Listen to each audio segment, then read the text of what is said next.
Barakatah Yahweh, Barakatah Yahushai, Ba'ashem Barakah Quadash, Barakatham. First and foremost, I want to give all praises, glory, and infinite honors to Yahweh Ba'ashem Yahushai. Double honors to the apostles and elders of Great Millstone who rule and teach well. And peace and salutations to you Akim out there pushing this word in truth and sincerity to the four corners of the globe. May you brothers endure until the end. This is the brother Raya with another video. Salakia. And I'm going to be reading from an article on ZeroHedge.com titled, U.S. Manufacturers Warn Trump Tariffs Will Bring Higher Prices, Not More Jobs, Survey Says. And this brings me to my first precept in Malachi chapter 1, verse 4. Whereas Edom, which is the biblical name of the so-called white race, saith, We are impoverished, but we will return and build the desolate places. Think of MAGA, or Make America Great Again. Thus saith Yahweh of hosts, They shall build, but I will throw down, and they shall call them the border of wickedness, and the people against whom Yahweh hath indignation forever. And as we'll see from this article, there is going to be no Make America Great Again. The U.S. economy is just going to continually get worse and worse until it collapses, and we have another Great Depression, which is going to be even worse than the one in the 20s and 30s. Because the U.S. is in the twilight days of the rulership of its empire. And if you keep your eyes on the news around the world, all these countries are trying to distance themselves from the U.S. as much as possible to protect themselves from that eventual collapse of the U.S. economy. Not only are its enemies, but its allies as well are trying to find ways to circumvent the U.S. dollar, as well as move towards the east to do business with countries that the U.S. considers enemies, such as Russia. Because you've got allies of the U.S. buying weapon systems from Russia, because they know that once they go full bore with being an ally of an enemy of the U.S., that the U.S. is going to do anything they can to make that country feel pain and bring them back under being a subservient vassal of them.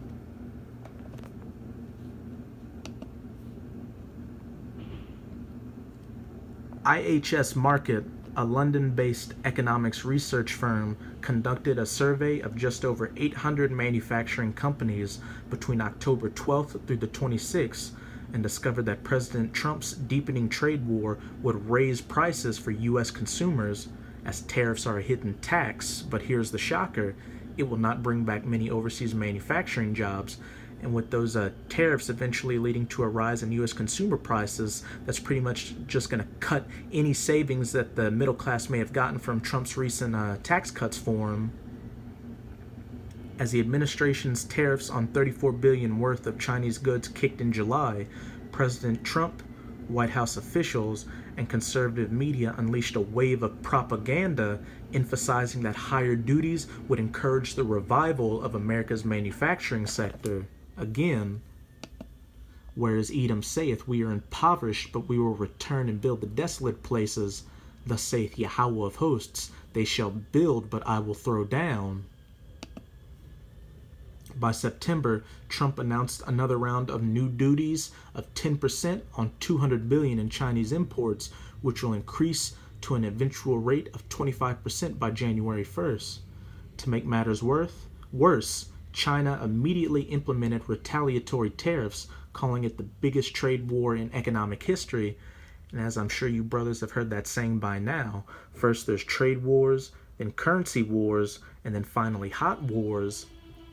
And just recently, a female Chinese business executive was arrested in Canada and faces extradition, or being brought into the U.S. to be tried in a U.S. court, which has the Chinese all riled up. In their state media, they said that this was pretty much a declaration of war by the United States on them. Which each passing day, we get closer and closer to World War III popping off. Months later, the administration's promise of a manufacturing revival through taxing Chinese imports had backfired. More than 4 in 10 companies surveyed said they are raising prices to offset the higher cost of production. Again, a tax on American consumers as real wages remain to stagnate, so goodbye to those savings of the middle class. About 1 in 10 said they expect to reduce the share of total output manufactured outside the U.S. Approximately the same number said the tariffs would encourage them to move more jobs back home.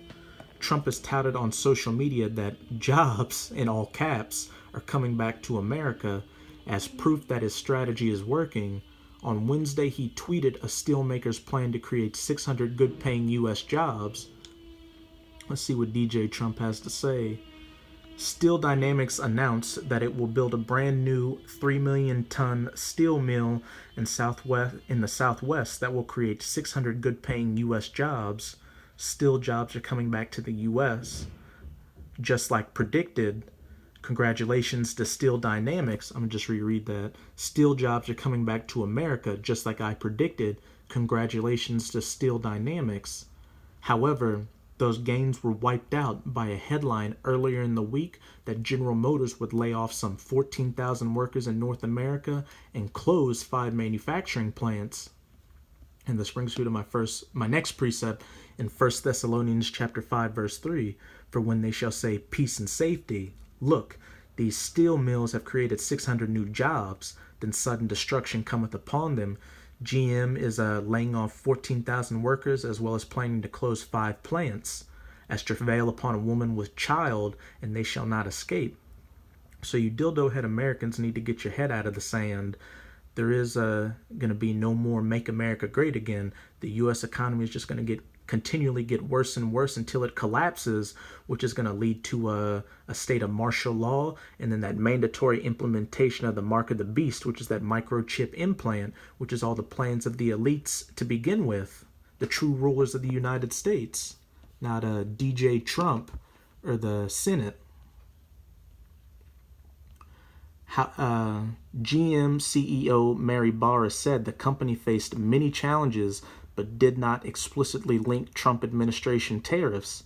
The automaker has been under severe pain by the rapid rise in steel prices from U.S. duties on imported steel and retaliatory auto tariffs by China. And I've listened to interviews by steel company owners, and they say that these tariffs aren't helping them in any way whatsoever because they use a particular steel that comes from China that's made in a particular way that the U.S. doesn't make it.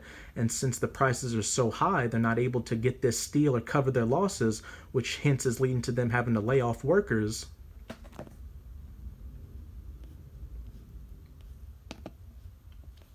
Salak. We got a quick video here showing the coming pain of you U.S. workers, if you haven't felt it already.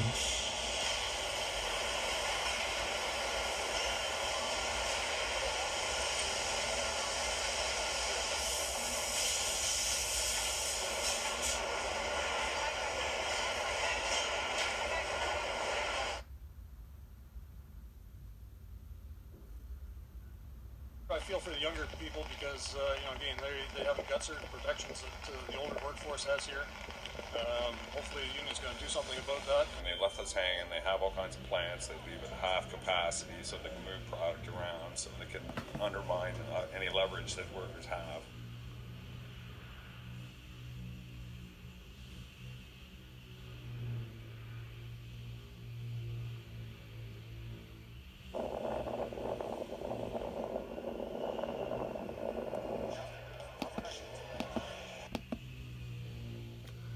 And focusing on electric and self-driving cars.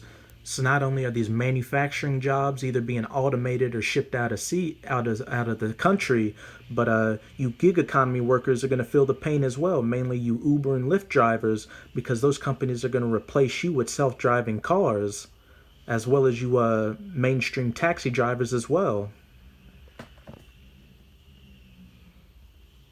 And as a lot of brothers have stated, a lot of people are surviving by those gig economy jobs, so you see how the problem's just exacerbating.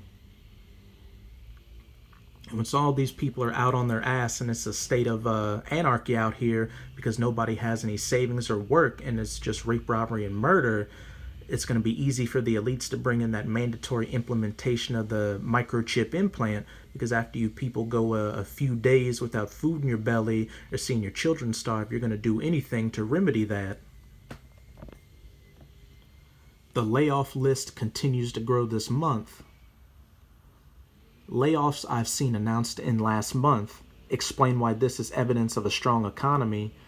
GM, Blue Apron, Bombardier, Reuters, Disney, Starbucks, NBC Universal, Cisco, Western Sugar, CA Technologies, Union Pacific, Haagen-Dazs, Boston Scientific, Wells Fargo, IKEA, Pfizer, Ford, and Hasbro.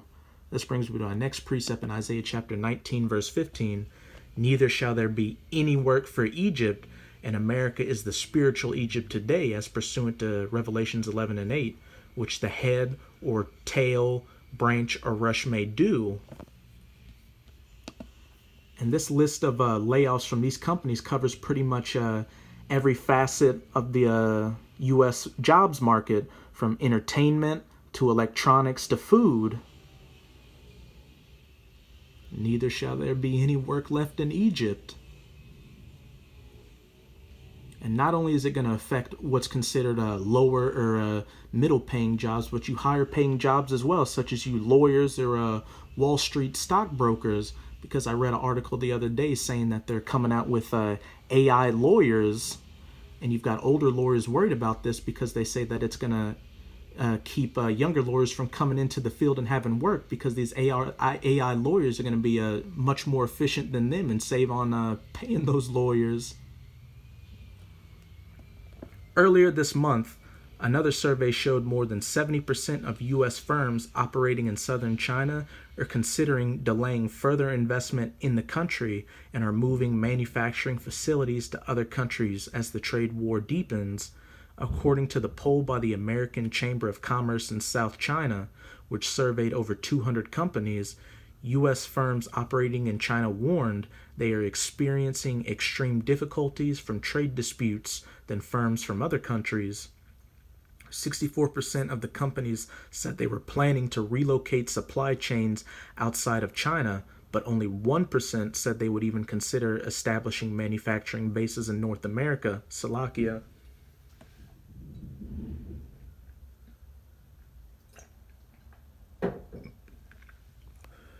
While more than 70% of the U.S. companies are considering delaying or canceling investments in China and relocation of some or all manufacturing out of China, only half of their Chinese counterparts share the same consideration, the AmCham report said.